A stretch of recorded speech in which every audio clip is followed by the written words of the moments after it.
Hello and welcome to Chad's Ask the Expert. My name is Gabriela Navarro and I am the Bilingual Health Information Specialist here at Chad.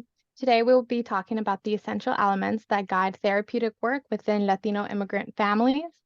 I am pleased to welcome our expert, Dr. Luke Smith, board certified in child and adolescent and general psychiatry, and the executive director of El Futuro, a nonprofit behavioral health agency that offers outpatient services to the Latino population in North Carolina.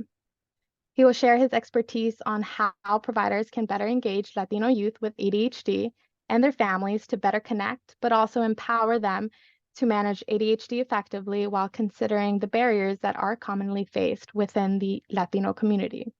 Well, hello, I'm delighted to be with you, and I will share with you today what are essential elements. What are the things that should guide our work with Latino immigrant families as we work with them, as they're coming to us for a variety of reasons. But the one we're talking about is ADHD, though it may not always show up initially as ADHD. So I'll get into that. I'll say a little bit more about myself in a moment. But say you have somebody who comes in. I use the word patient because I'm a doctor. It may be a client, it may be a student, it may be a family member. Who knows who you're dealing with and what context and what they're referred to, but I'm going to say patient. But if you meet this person, a child, as you see in this figure here, what are some things you can say when you first meet the individual, the young person? I am going to go ahead and answer the question because this is not one where you can respond to me, but I'm going to say that you can say, what is your, if you notice that they are Spanish speaking, try your Spanish out. Do something that tries to bridge the gap between perhaps your language and that person's language. And maybe even be a little awkward about it because that's okay. That shows some humanness in the encounter. So maybe I would say buenos dias or ¿cómo estás? Something very simple that I learned in Spanish class. I think most of us have some kind of rudimentary Spanish that we've learned or heard or can learn. And that's a really endearing way to relate to somebody who speaks another language and just shows that you're making an effort and you're trying. But how do we start the interview? This is another thing that comes up because I think oftentimes a child will be brought to us because there's a problem in class or because there's something going on that's not right. And that is a way we can start. We can start with the problem, but we can also start indirectly. We can go with other ways to make a person feel less on the spot, less in trouble, because that's how oftentimes children feel when they're coming in. And parents feel that too, actually. So that's how we could start the interview. And then what our focus is important too, because it may be that we focus on the problem too quickly, or we focus on the kid and not some of the other things that are layered around the kid that is actually causing a environment or making an environment that's not supporting this kid. So how do we focus? Well, it's actually to broaden our lens. And I would like to talk a little bit more about that today. And then say we've understood that this is ADHD and that we are going to form some kind of care plan or treatment plan around this young man. What does that include? Well, I, as a child psychiatrist, have oftentimes been taught that this should include a very narrow focus of perhaps behavioral coaching for the parent and medication for the child, and maybe some school supports. But what else within this Latino patient should we be thinking about? That's important. And what's my evidence base? Well, the answer to this question is it's not a lot. Within the Latino community, we don't have a lot of research that's specifically for that community or that has research that has representative samples of the Latino community in research. And so we're working to catch up and build that evidence base. So a lot of it is an extrapolation of an evidence base that's not primarily around Latino patients and individuals. So I work at El Futuro. This is in North Carolina, established in 2004. We provide a lot of care to people every year. Here's the small team that began in 2005 with me and a couple of social workers and a licensed professional counselor. And we've grown to a staff of 70 who are from almost every Latin American nation. And we work in a context of growth, where we've seen a lot of growth happen in North Carolina over the years. We serve around 2,400 patients per year. We have several clinics. We serve more than half the counties of North Carolina. We have therapists, psychiatrists, substance use counselors, community health workers, peer support specialists, and ADHD coaches, which are very important in our work. We also have a teaching and consultation service, which I put a barcode on here that you can scan to learn more about. And this is something where we provide technical assistance, consultation around how to do a better job at a clinic level, but also a lot of training for individual providers on how to work with this community. So a lot of what I share today is coming from our real life experience over 20 years, and then also work that we've done in our training of others, and a lot of research and evaluation work that we've done to bring forth these concepts. And in our service array, we see a number of people. The primary diagnosis is one of mood disorders, but we see neurodevelopmental disorders, which are primarily an ADHD diagnosis, come in as well. But why I showed this slide is because a lot of time people will come in and their primary diagnosis is actually one of depression, trauma, anxiety, and yet there is a comorbid diagnosis of ADHD as well. And so with a child who comes in who may have a language delay, may have anxiety, may have immigration trauma or acculturation stress, that may be what we're focused on, but there may also be an ADHD diagnosis. And that's the hard thing to tease out, but what we can't miss in our work with Latino patients, that there may be something else and we need to be scanning for that. So earlier this year of the presentation, 2023, one of my colleagues came out with a research study that looked at new immigrants and what are called syndemic factors, conditions that grow up in a confluence of many different reasons that bring these together. And then you see certain conditions come up together. And what they, in her research, looked at was a result of something that's called acculturative stress. And that is when a person comes to a new community, they are acculturating, they're getting to know that community, yet it's very stressful. And her research showed that there are 4 main ways that this shows up. And that is around family, marriage, economic problems, and occupational issues. And those are where people interface with a dominant culture in a new environment, and it starts to stress their family. It starts to stress them in the workplace, in the school place as well. And this starts to create conditions on the branches of our tree. So if this is a tree representing an immigrant, what we'll see is that we'll see certain conditions start to pop up: mental illness, substance use, intimate partner violence, and risk for AD or HIV. And these start to cluster together so that we see these disproportionately represented in immigrant communities and new environments. This is key for us to understand as we're working with that little boy who just came into our clinic or our counseling room, is that this child is the product of something that's blowing on this family, and that's a acculturative stress that's creating other conditions. And so we may be scanning for these other things that are happening. It's not just ADHD.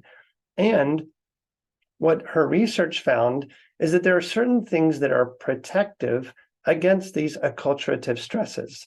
And if we look into the roots, we start to see what those are. We start to see strong family ties protect people from those conditions, that ethnic pride and identification with ethnic culture that the person is from is actually protective. Connection to community resources is protective and starts to reduce the load of those conditions. And I want to develop this more because I'm presenting it very quickly. And I want to do this through looking through what are some of those ways that we can do this. And ultimately, that through that, we'll provide better resilience for the immigrant, for the child who is in the classroom or who's walking into our office, to be able to overcome this condition that is popping up. And as you can see with these conditions, many of these are going to cause a child to be distracted. And so this has to be in our differential of understanding that it might be something else. It may not be ADHD. It may be that there's intimate partner violence in the home that's distracting to this child. But it also may be that we are not just doing this diagnostically, but we're also doing it from a treatment lens. And that's what I'd like to look at, because sometimes we think about treatment and we think about medication, we think about behavior coaching, we think about doing these things that address the branches of the tree, but we don't think about the root level interventions and treatments. So let's look at what some of those interventions could be to augment our treatment that will enhance our treatment specifically for the Latino community. And what would those be? Well, the root level interventions I put here are classes, seminars, and groups. And key to this are two things that I think about. So we'll do a class or we'll do a group, and we'll say, come, and we'll do pre-measures and post-measures. And then we see actually increased understanding. We see that people learn new skills. One of the things that people say is they say, wow, I learned that I'm not alone, that other people have kids with this condition. And I thought it was just us. And that's significant. The other thing is that it connects people with other people and grows those roots of interconnectedness with other families, with other people. And that's protective for that parent who's worn out, who is not understanding the system that they're involved in, and now they're connected to others, and there's solidarity that begins to develop. Another thing that we do is we provide access to videos. We make our own videos, but there's videos on the internet, and this starts to enhance the understandings. So if I have a limited amount of time with somebody to talk about what is ADHD, for instance, or here are the things that you can do, it's really helpful to see a video that amplifies and reinforces the message that I just brought to this person. Number one, I may not be doing it in the right language. I may be doing it through an interpreter. So what about showing a video that shows a person in the primary language speaking to that person? Better yet, another thing that we found, and you can see in this picture, is a conversation with a parent who we're talking with about some aspect of ADHD. So if we have that conversation with a parent, we're talking about, in this slide, the emotions of parents of children who have ADHD. So these parents are stressed out and worn out. And we talk with this parent and we say, what's it been like for you? And now by video, we can provide that much more quickly. They can watch it and then they can show it to a partner or a spouse or a mother-in-law who's watching over them all the time. And this starts to create better community support and familial support for this parent who's come into our office. We also think about self-help and bibliotherapy, books or articles or webinars that we can share with parents that, again, amplify our message. We look at community fiestas in our work as something that develops what we see on this slide, which is ethnic pride. Connecting people with their ethnic heritage is very protective. I have a recent event here where we celebrated Dia de los Muertos in our parking lot and outside of our clinic. Beautiful moment. Amazing to think that this is related to our treatment for ADHD, but it is. It's refueling people and keeping them in the game and letting them be here in a different culture, but also connected to their other culture. And this sustains people in this struggle. It causes kids who always are hearing messages at school that you're not good enough, that you're not learning like us, that your pronunciations are weird. Hey, but I can be proud of my culture. And that's important. We also have a lot of open spaces.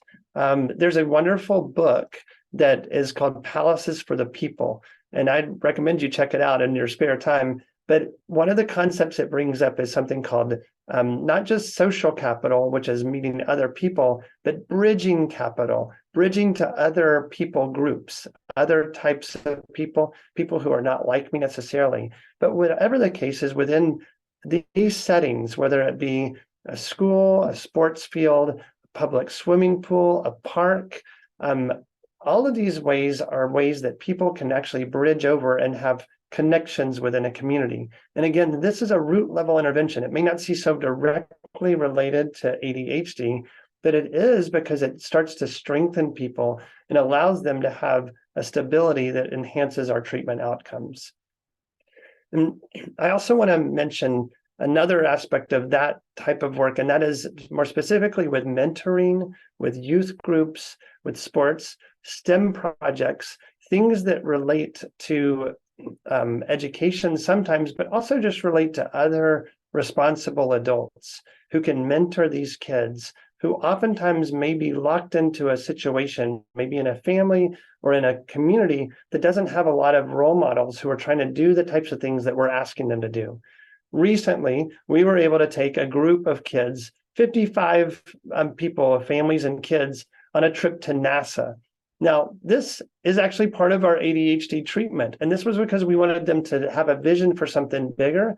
And we saw families, you see a kid riding on the shoulders of a dad here, and mom taking a selfie of herself with her son.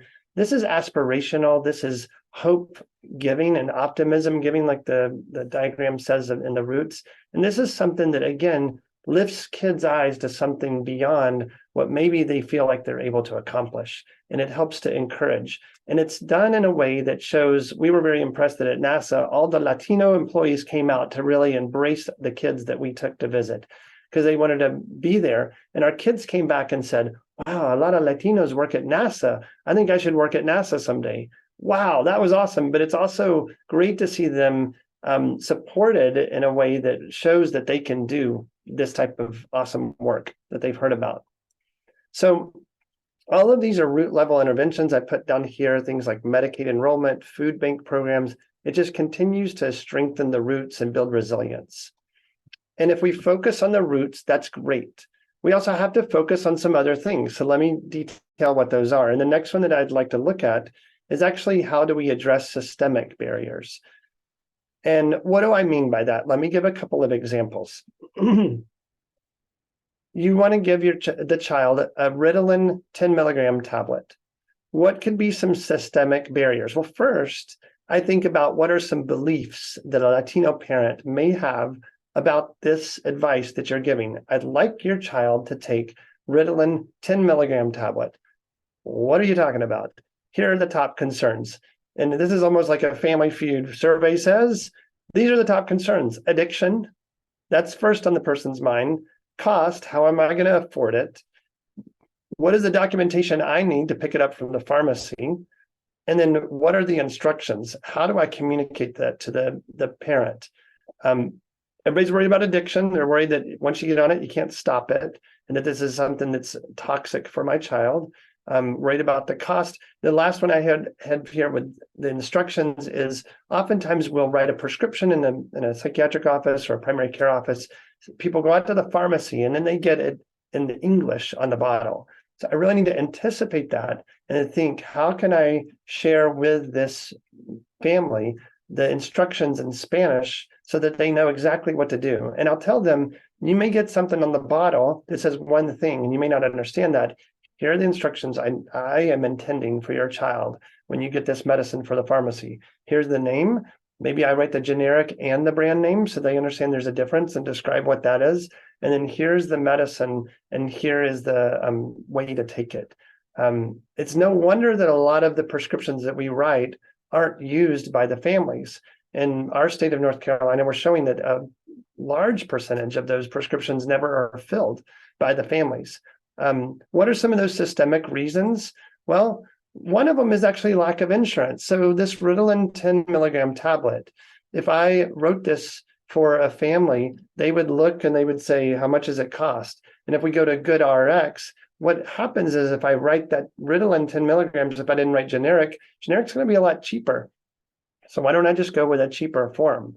But also I maybe think, oh, well, this kid has something like Medicaid. And then we go to the Medicaid preferred drugs and it's not on there. Medicaid won't pay for it, but it's Ritalin. It's the most common basic thing we could give, but it's actually not covered by Medicaid. I need to know that, because if this person has insurance and it's not going to pay and they're having to pay out of pocket, it's too much. They're not going to get it. And that's a systemic issue that I need to be thinking about. Or what about picking it up for the pharmacy? I already said this. And what are the forms of ID that you need to pick up a Schedule II medication like a stimulant medicine from the pharmacy? I wonder if you know what that is. Well, if you're in our state of North Carolina and you're going to pick it up from the pharmacy, first of all, you're going to go there and you may find that you can't even understand the pharmacists. So that's an issue. And it may be that then you show your proof of ID and you pull it out and you show it to them and they say that won't work. Well, in our state, it's a government issued ID, including a military ID or a passport from your country.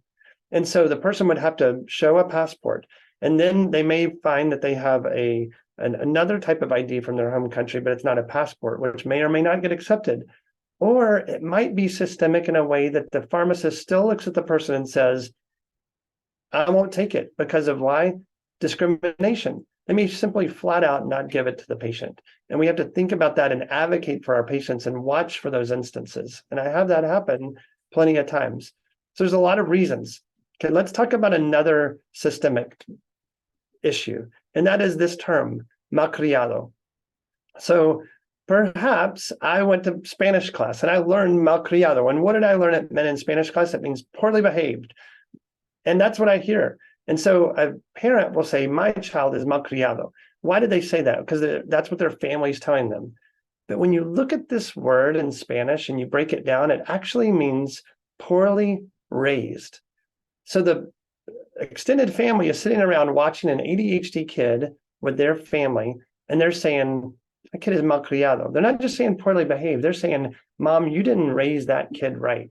And then what happens? The mom and dad go to the school, and they're in the school, and they go to parent-teacher conference. And what do they hear? They may not hear this word, but they may hear, well, you didn't raise your kid with English. You didn't do the right things and read enough books to your kid. And they start to hear messages of, and then what do they do in the school? Instead of giving them an IEP and extra support, they put them in school suspension. They discipline instead of support. All the messages that are coming to this child and this parent are, you've done the wrong thing. I'd like to show a video of a young lady who is talking about some of her experiences in this world as a Latino child immigrant and what this has caused her to feel growing up in a public school system. So let's watch this video. Hi, everyone. Yeah, that's me. I'm Emily. I felt like that dog part in my introduction is really, really important. So that's why it's there. Yeah, I'm a senior. I'm currently in my library by the boards, but I did write a poem. I'm not critically acclaimed and I don't have any awards, but I do like writing in my free time. And I made one that's called We Are the Future, Deal With It. And I'm going to start. It's a dream for students like me to accomplish our goals for our families. The necessity to repay for those who came from far away creates the drive for success that is underway and may just sound somewhat cliche. Yet in this country they call the greatest nation, they dehumanize this generation. We saw the beginning of redaction of driver's licenses, jobs, and similar actions made purposefully to limit us distractions. The beginning of the end of the commencement of pretend that those with darker skin and other languages should be condemned for not becoming the ideal image or blend. The obstacles for undocumented creates a negative environment cemented and limits the underrepresented. The babies, the nieces, the nephews, the sisters, brothers, and children's livelihoods are refused by those who fail to understand and disapprove that all we want to do is excel and bloom. We are not monsters nor criminals, neither aliens or prisoners. We are the future petitioners, the future lawyers, engineers, journalists, medical practitioners. We are the future lawmakers and musicians, the teachers, electricians, politicians. We are the ones who will solve this mission. And plus, who are you to say that we are the problem of this nation? But without immigrants, we would waste away, as we are the workers, leaders, and population. All we ask is for the proper treatment of immigrants. We don't need to be belittled or stopped. We need to be supported at any cost.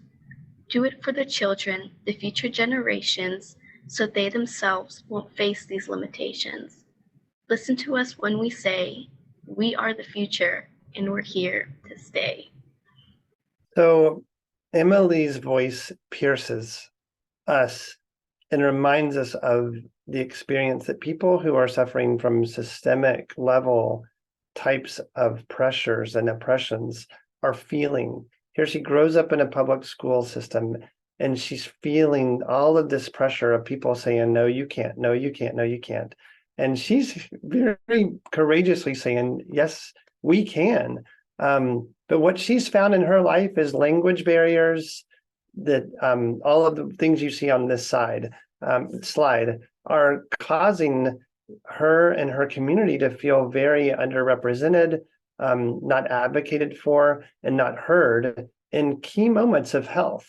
And the more we can think about that, whether that be the right type of prescription or being careful with our language so that it doesn't dehumanize people or inappropriately label them as poorly raised, to consider their healthcare insurance access, all the energy that's needed to come in to get help for their children.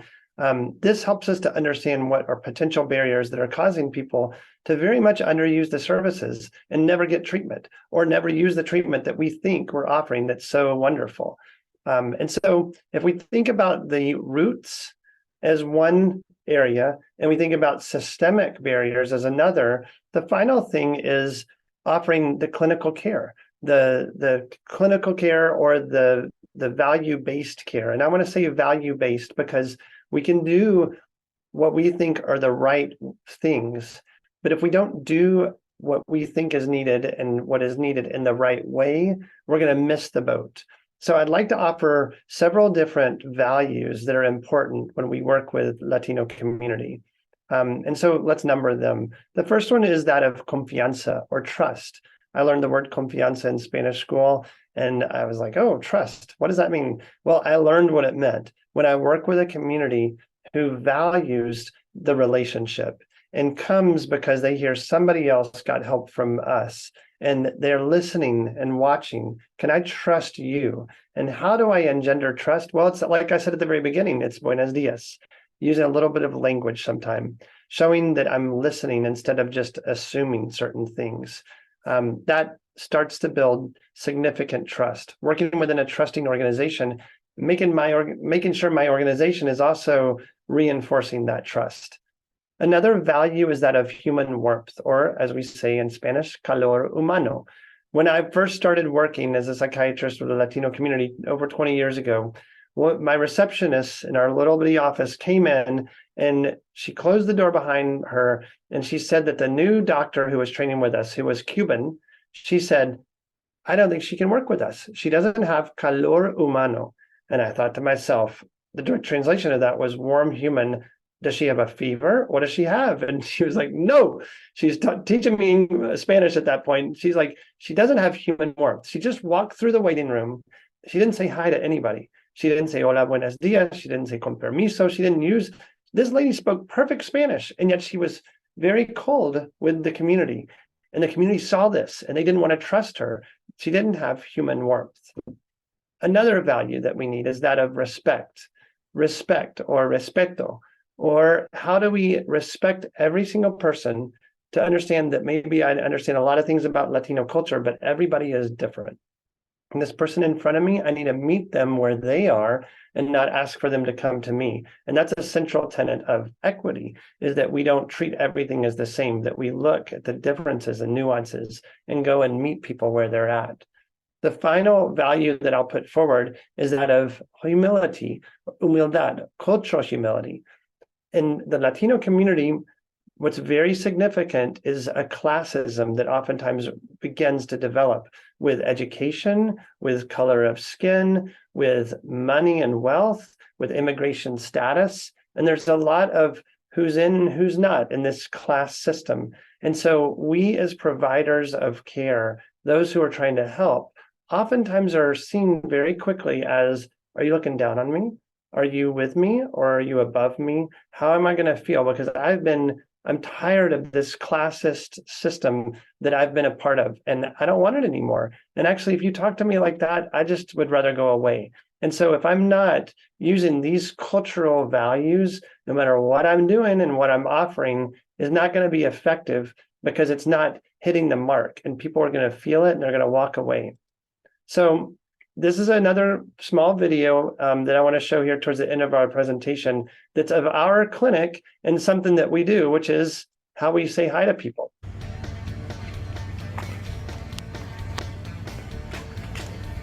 Hi, buenos días, welcome.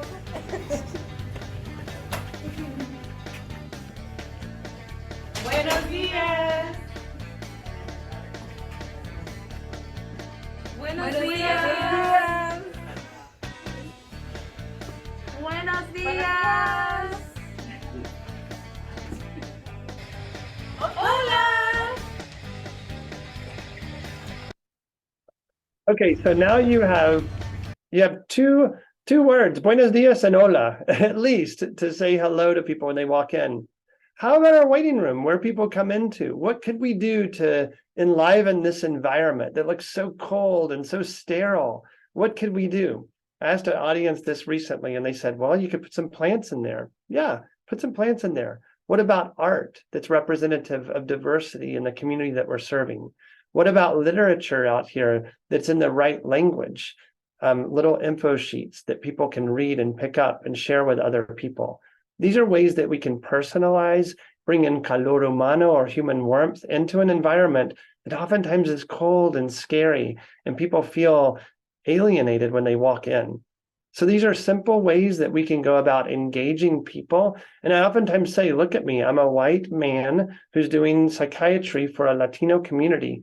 And when they get to my office in our clinic, they've already gone through several different Buenos Diases, a nice culturally warm environment, and they come into my office and they already feel more relaxed. And so I don't have to do all of that work to engage them in that way because they're already starting to feel comfortable and feeling trustful and more at home in the environment that we're in. And then I go forward and I start to do things that show some of my humility and trying to say, how are you? And I want to ask, where are you from? And tell me more about that and listen to them, not just what's your problem? Why are you here today? Which is what a lot of times we do, unfortunately. This is the schema that I've presented today, the essential elements of working with the community. We like to think about this categorically, but one of the things that's impressive to me is that providing value-based care, addressing those systemic barriers, and focusing on roots with other interventions that really are augmenting what I'm trying to do in an individual sense, this takes a lot of work. One of the bigger systemic barriers is that we're not paid enough to do this kind of work, right? And so we're really needing to think about how can we do all of this within the interaction. It may not be on the first interaction that we're able to get all of this accomplished, and that's okay. We may need to slow it down and unroll this over time. But if we're only doing a piece of this, we're going to miss the bigger, fuller treatment effect and supportive effect that we can have with the Latino community. And that's tragic because we're not going to be able to help kids and their families get from where they're at to where they want to go. And that's what we're all about. So I'll leave this with us today and look forward to hearing your reflections on this and hope that this is helpful in the work that you're doing.